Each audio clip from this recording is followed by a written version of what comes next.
ఉంటారు. చెప్పిన పని చప్పున చేసేస్తారు. ఎదురు మాట్లాడరు, ఎకసెకాలు చేయరు. ఒక్కసారి పనిలో కుదిరారంటే ఏడాది పాటు సెలవులే అడగరు. ఇంట్లో పనికి పెట్టుకోవాలంటే ఇంతకన్నా ఏం కావాలి? దేశం కాని దేశం నుంచి వచ్చారు కాబట్టి యజమాని పట్ల భయం, భక్తితో నడుచుకుంటారు. ఇంట్లో మనుషుల్లా కలిసిపోతారు. ఇంట్లో వాళ్లకు నమ్మకం కుదిరే వరకు కష్టపడి పని చేస్తారు. ఒక్కసారి వాళ్లను గుడ్డిగా నమ్మారో ఇక అంతే, ఒక్క రోజులో సీన్ మొత్తం మారిపోతుంది. ఇంతకీ ఎవరి ముఠా? వరుస ఘటనలు జరుగుతున్నా వీరిని ఇంటి యజమానులు ఎందుకు నమ్ముతున్నారు?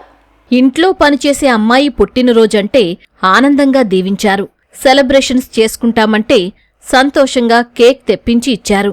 తెలిసిన బంధువులను పిలుచుకుంటామంటే దానికేముంది, సరేనని అంగీకరించారు. పుట్టినరోజు వేడుకల పేరిట అంతా ఒక దగ్గరకు చేరారు.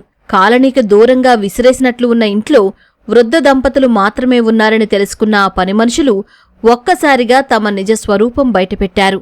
ఇంతకీ వారేం చేశారు? వారంతా అక్కడ కలుసుకోవడానికి కారణమేంటి?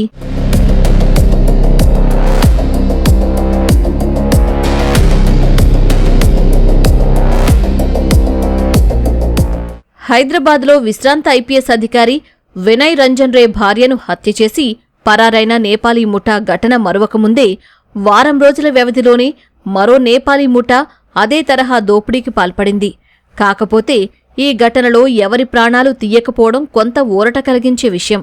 హైదరాబాద్ జవహర్ నగర్ కౌకూర్లో గోల్ఫ్ ఎన్కేవ్లో నివాసముంటున్న విశ్రాంత ప్రొఫెసర్, వైద్యురాలైన ఆయన భార్యను కట్టేసిన నేపాలీ పనిమనుషుల ముఠా ఇంట్లో భారీ దోపిడీకి పాల్పడింది.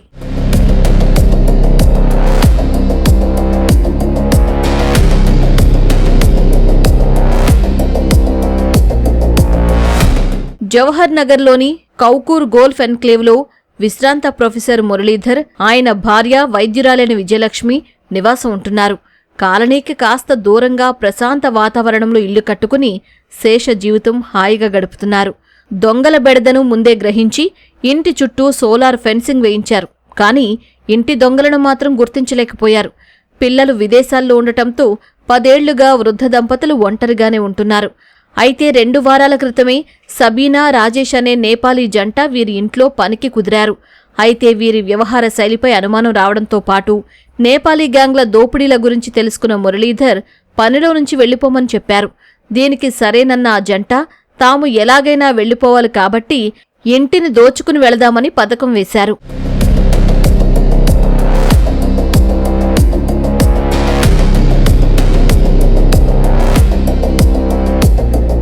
తెలిసిన వారి పుట్టినరోజు వేడుకలు ఇంట్లో చేసుకుంటామంటూ యజమానిని కోరగా అందుకు చంద్రశేఖర్ సరేనన్నాడు. బంధువులంటూ మరో 5గురిని ఇంటి లోపలికి పిలిచారు. కోలాహలంగా కేక్ కట్ చేసి సంబరాలు చేసుకున్న నేపాలీ జంట యజమానులకు కేక్ తినిపిస్తున్నట్లు నటించగా మిగిలిన 5గురు వారిని వెనక నుంచి తాళ్లతో కట్టేశారు. దీంతో భయపడిపోయిన ఆ వృద్ధ దంపతులు తమను ఏం చెయ్యొద్దని, మీకేం కావాలో తీసుకుని వెళ్లండని చెప్పారు. దీంతో వారికి మత్తుమందిచ్చి గదిలో బంధించారు. ఇంట్లో ఉన్న 80 తులాల బంగారం, వజ్రాల నెక్లెస్తో పాటు 20 కిలోల వెండి, నగదు దోచుకున్నారు. ఇంటికి ఉన్న విద్యుత్ కనెక్షన్ తొలగించి సీసీ కెమెరాలు పగలగొట్టి అక్కడ్నుంచి ఆటోలో పరారయ్యారు. మరుసటి రోజు మత్తులో నుంచి తేరుకున్న దంపతులు స్థానికుల సాయంతో బయటపడ్డారు. రాజేష్ సబీనాని వాడు భీమని 3 years నుంచి వీళ్ళకి ఎప్పుడు హైర్ చేస్తుంటాడంట. చాలా మంది హైర్ చేశారు, వచ్చారు, పని చేశారు, వెళ్ళిపోయారు. అట్లనే వాళ్ళని చెప్తే వాడు మమతాకి చెప్తే మమత అనే లేడీ తీసుకొచ్చింది. తను తీసుకొచ్చి రాజేష్ సబీనాని పెట్టింది 24th నుంచి. వాళ్ళు పని చేస్తున్నారని మా సిస్టర్కి నచ్చలేదు. నచ్చకుండా 1 week కిందనే చెప్పిందంట, మీ బిహేవియర్ బాగాలేదు, మీరు గుట్కలు తినడము, ఆమె కూడా గుట్కలు తింటుంది, మీరు వెళ్ళిపోండి అంటే లేదు మేడం అని వీళ్ళు ఏం చేసారు, మమతాకు ఫోన్ చేశారు. ఆ మమత వచ్చి మా సిస్టర్ రిక్వెస్ట్ చేసి, లేదు మేడం నేను వాళ్ళకి ట్రైన్ చేస్తాను, వాళ్ళకంతా అవగాహన లేదు, నేను వాళ్ళని ట్రైన్ చేసి చెప్పి మీకు చేస్తాను, మీరు ప్లీజ్ వెళ్ళగొట్టకండి, ఒక 1 week టైం అని చెప్పి she also staying here only from last 1 week. పనే में सबीना వచ్చే मेड सर्वेंट ఉందో, मैडम मेरा आज हमारा ममता का बर्थडे है, हम शाम में थोड़ा गेट टुगेदर कर लेते, हम लोग केक कट అంటే ఓకేనంట. వాళ్ళ ప్లాన్ ప్రకారంగా 6:30 కేక్ కట్ చేశారంట. వచ్చి మా బావగారికి మా చెల్లెకు కేక్ ఇచ్చారంట, వెళ్ళారంట. మేము డిన్నర్ చేసుకుని వీళ్ళు డిన్నర్ 8 o'clock స్టార్ట్ చేశారు. ఆ టైంలో వెనక నుంచి వచ్చి వాళ్ళు మా సిస్టర్ని గ్లౌజెస్ పెట్టుకొని ఆమెను మొత్తం గొంతు టేప్ వేసేసిండు, వాడు అది చేసిండు. మా బావగారి మీద డైనింగ్ టేబుల్ కింద పడేసి ఆయన మీద ఇద్దరు కూర్చొని లిక్విడ్ తాగిపించారు. అట్లా మీరు చెప్పిరంట మీరు ఏం చేయదు మమ్మల్ని, మీకు ఏం కావాలనో మీరు తీసేసుకోండి అంటే వీళ్ళు ఇద్దరు తీసుకుపోయి రూమ్లో ఒక బెడ్రూమ్ వేసి అన్ని కట్లు కట్టేసి మొత్తం అది చేసి మెయిన్లు అన్ని బంద్ చేసారు. టార్చ్తోని గోల్డ్, సిల్వర్, క్యాష్ ఏముందో తీసుకున్న వెహికల్ కూడా ఉండే అది కూడా తీసుకొని పారిపోయారు. సీసీ కెమెరాల దృశ్యాల ఆధారంగా నిందితులను పట్టుకునేందుకు పోలీసులు ప్రయత్నిస్తున్నారు. ఎవరినైనా పనిలో కుదుర్చుకునేటప్పుడు పూర్తిగా వారి గురించి విచారించిన తర్వాతే పెట్టుకోవాలని పోలీసులు సూచించారు.